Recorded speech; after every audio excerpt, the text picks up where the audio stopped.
Hello guys, today I'm going to answer a question. Is it worth it to upgrade your CPU to a newer CPU but something that has the same amount of cores? With these GPU shortages going on, a lot of people are going to buy a new CPU rather than a new GPU.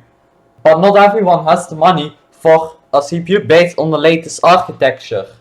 However, they still want more performance. The question is, what can affect the performance of your CPU? The clock speed, the amount of cores, the amount of threads, inbuilt cache into the CPU, but also CPU instruction sets or also CPU extensions.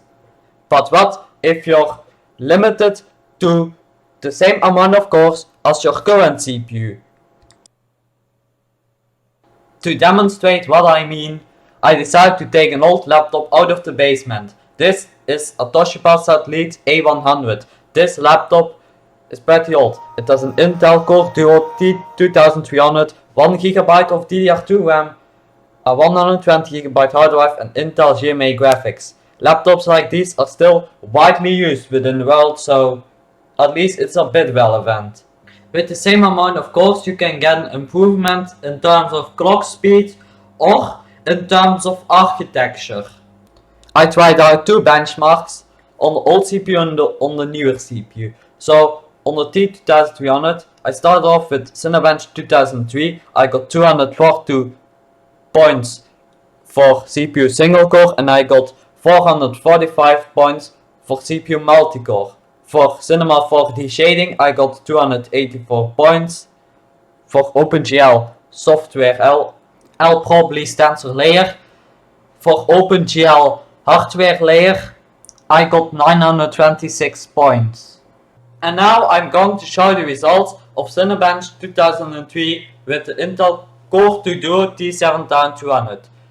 So after the CPU upgrade I got 343 Cinebench points in CPU single core. I got 626 Cinebench points in CPU multi-core. For Cinema 4D shading I got 384 Cinebench points.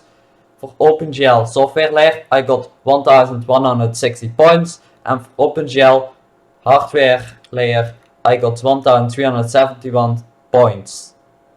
Then I decided to try out another classic benchmark, 3D Mark 2001 SE. With the Core Duo T2300 I got 5505 3D marks with the game detail level on low. After the upgrade to the T7200 I got 6967 3D marks with the game detail level at low. The same settings are used. That's a pretty noticeable uplift.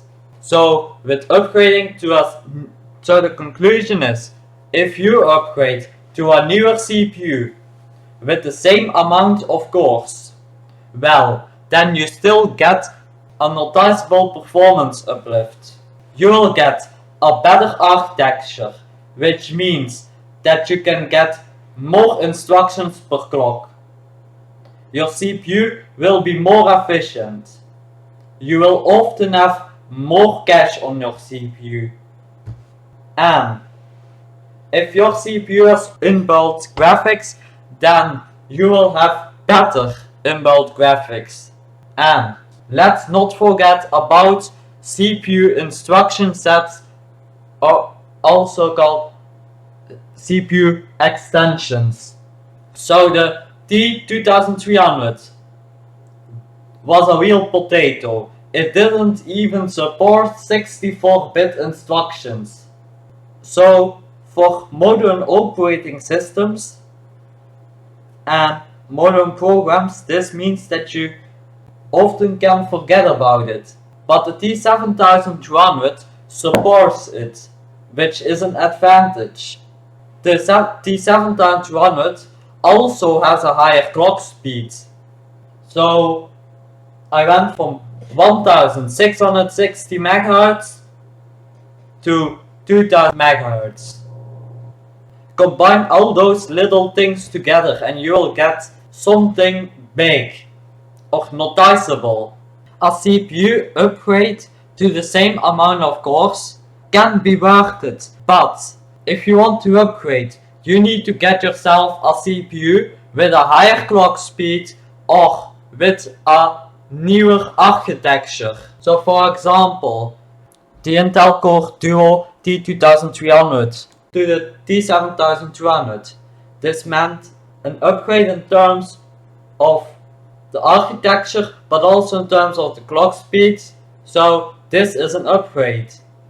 If you see that a newer CPU performs 15% better or more than your current CPU, then the upgrade is worth it. Thank you for watching. I will see you in the next video. Bye.